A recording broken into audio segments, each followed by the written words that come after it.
The chambers of those who disregarded brotherly love. We are talking about the prison of those who lacked brotherly love. We have just begun 25 days of prayer to prepare for the new year. It is an international program for our church and the people that follow us in YouTube. We are living at the end of times, and the church must prepare itself to confront all the sorrow and tragedy that are on the way. The only way that the church can prepare is to bear the fruit of the Spirit. Take note about what I am going to say. The only way that the church can prepare in face of the wounds that are about to strike the people of the world is to produce the fruit of the Spirit. It is thanks to the fruit of the Spirit that we will overcome the powers at the end of times. I'm talking about things that the Lord told me. Someone called me from a foreign land. He told me, "Brother Aston Adam Mbaya, your testimony is disturbing me.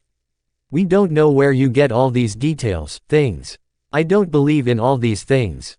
I said, "Brother, do not be disturbed, for you are not a member of my sheepfold. I testify only for the salvation of souls that the Lord has given me presently in the local church in Congo and those watching around the world." The Lord said, "My sheep hear my voice and follow me." There are souls that are destined to be changed and saved thanks to my ministry and my testimony. The souls that are destined for me which the Lord was prepared for me will hear my voice.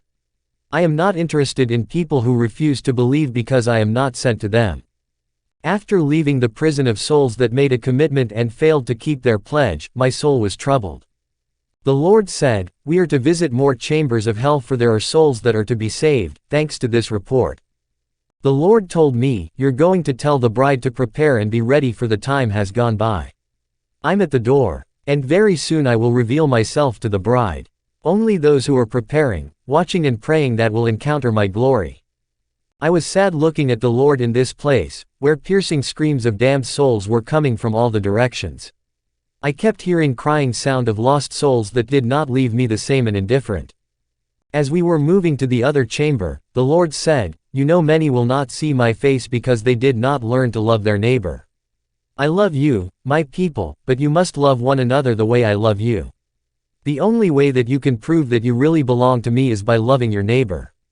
If you are wicked towards your neighbor, you will never see my face in my kingdom. Brother, if I don't have a love for you, I will not see the kingdom of heaven." The Lord said, "Man is responsible for his condemnation." The direction we were moving in this place was leading to a massive gate like an ancient city of the Old Testament. The ancient gate was rusty and old. Quickly I noticed the drawing of a human heart in the middle of this old rusty gate. This place was dark and this gate seems to be heated in extreme temperature. I noticed that the human heart that was drawn on the ancient gate was really dark. This in order to illustrate the heart of the souls that were stuck in this chamber. "Guard your heart with all diligence, for from it flow springs of life." Proverbs 4:23. And I saw on the ancient gate the list of offenses committed by souls that fell in this chamber of hell. The Lord pointed his finger to show me all the writing on the old gate. I was stunned to discover that the writing was in Aramaic, a terrestrial language. Jesus said, "Don't be surprised, for all the languages are created by my Father." I saw that I was able to read this language though I have no knowledge of this language. My sense beyond the grave was really advanced and perfected. The damned souls inside the enclosure were souls that have committed crimes written on the gate. I kept hearing the screams of souls that were in torment inside the enclosure. The first crime and offense on the list was souls that looked at themselves as if they were more just than the other. Brother, you are not more holy and more just than the people you judge and scorn. This attitude is a sin. You are not more perfect than the brother that you look down on. The second crime and offense on the list were brothers who failed to support fellow brothers. They were closing their eyes to the poverty, vulnerability, and weakness of others.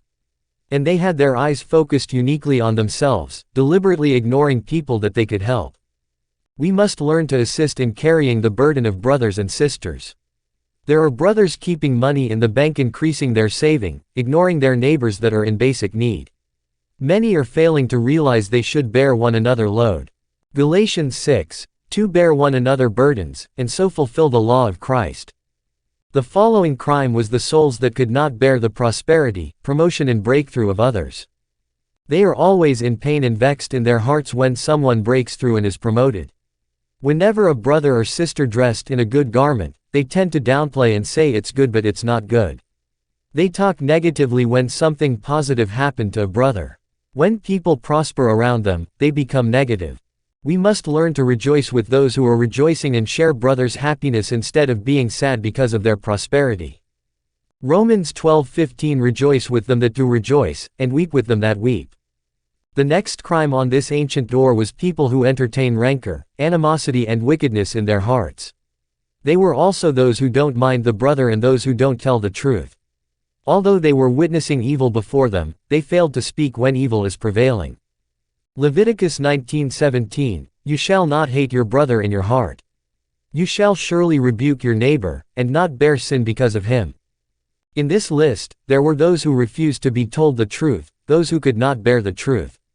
They were also brothers who wish ill to their neighbor. They were happy when evil befell their brethren and their neighbor. They say, The Lord has punished them. Proverbs 24:17-18 Rejoice not when your enemy falls, and let not your heart be glad when he stumbles. 18 Lest the Lord see it, and it displeases him, and he turns away his wrath from him. My dear, we should never wish ill to brethren and our neighbor. Instead of wishing ill and cursing those who offend us, we must forgive them.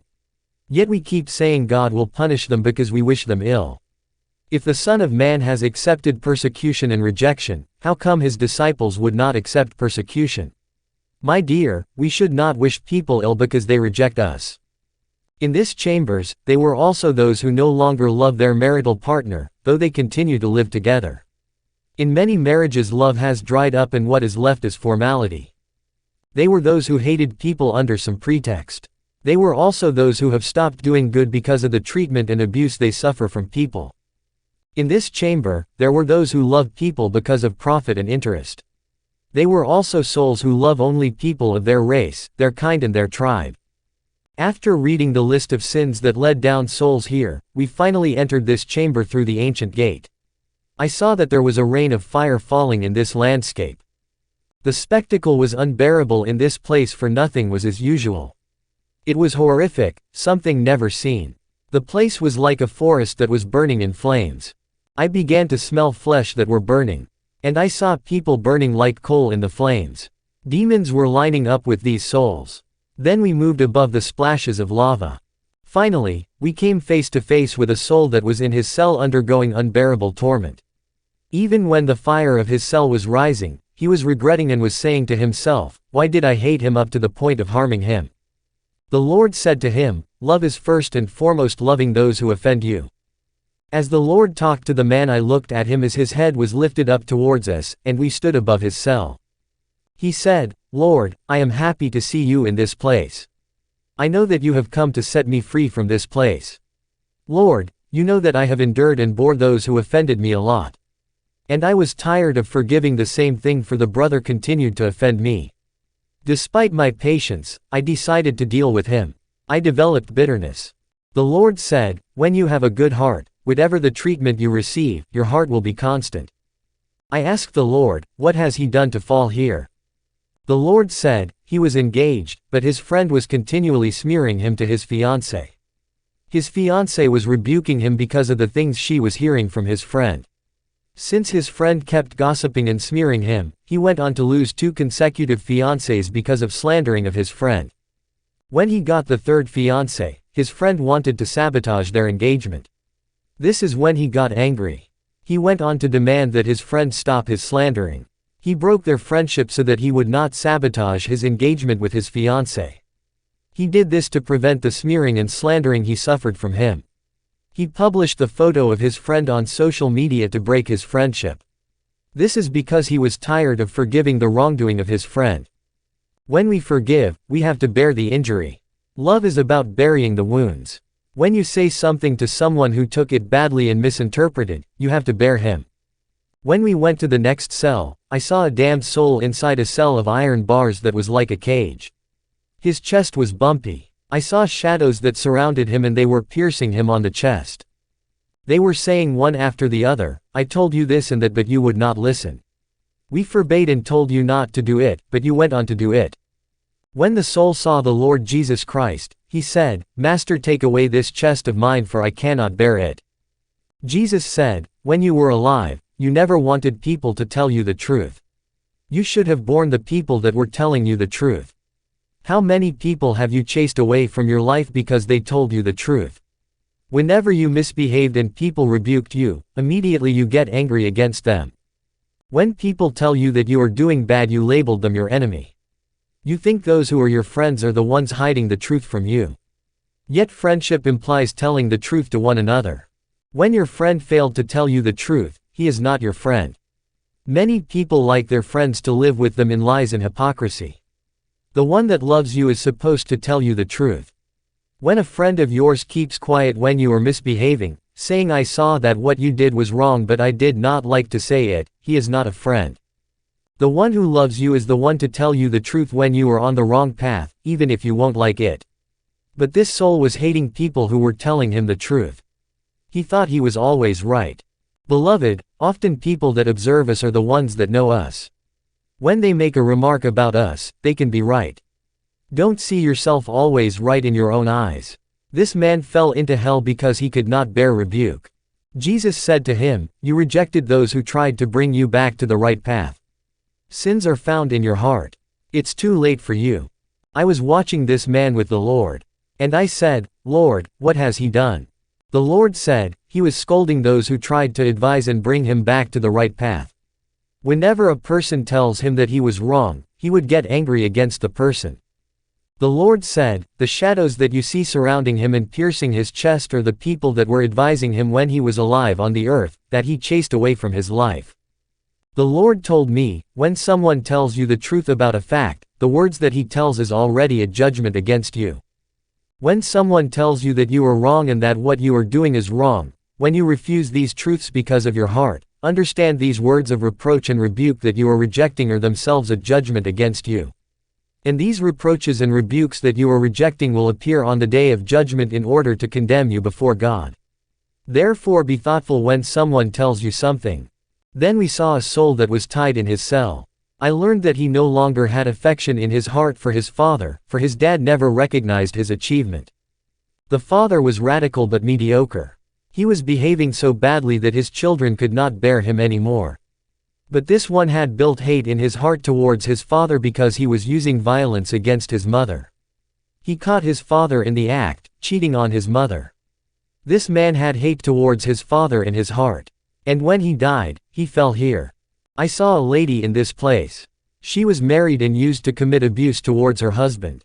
Due to her behavior, her husband could not bear her anymore. He tried to advise her but in vain. One day, her husband invited her friend and her big sister to tell them what was happening in their matrimonial homes, hoping that they could advise her and she would listen to them. But when these people left, this lady got angry against her husband and said, "Why did you call these people here? You told them every secret happening in our house. We could have managed all these disagreements between us." From that day onward, she had anger in her heart against her husband and never repented from that attitude. She was still in her matrimonial home but love was gone, like in many homes. The Lord said, "When you lose love for your marriage partner, this is already a judgment, for it is written, you will love your neighbor like yourself, how much more your husband." Love is irreplaceable. There is love you show God and there is love you show your husband. 1 John 4:20 If a man say, "I love God," and hates his brother, he is a liar, for he that loves not his brother whom he has seen, how can he love God whom he has not seen? Ephesians 5:22-33. 22 Wives, submit yourselves to your own husbands as you do to the Lord. 23 For the husband is the head of the wife as Christ is the head of the church, his body, of which he is the Savior. 24 Now as the church submits to Christ, so also wives should submit to their husbands in everything. 25 Husbands, love your wives, just as Christ loved the church and gave himself up for her. 26 To make her holy, cleansing her by the washing with water through the word. 27 And to present her to himself as a radiant church, without stain or wrinkle or any other blemish, but holy and blameless. 28 In this same way, husbands ought to love their wives as their own bodies.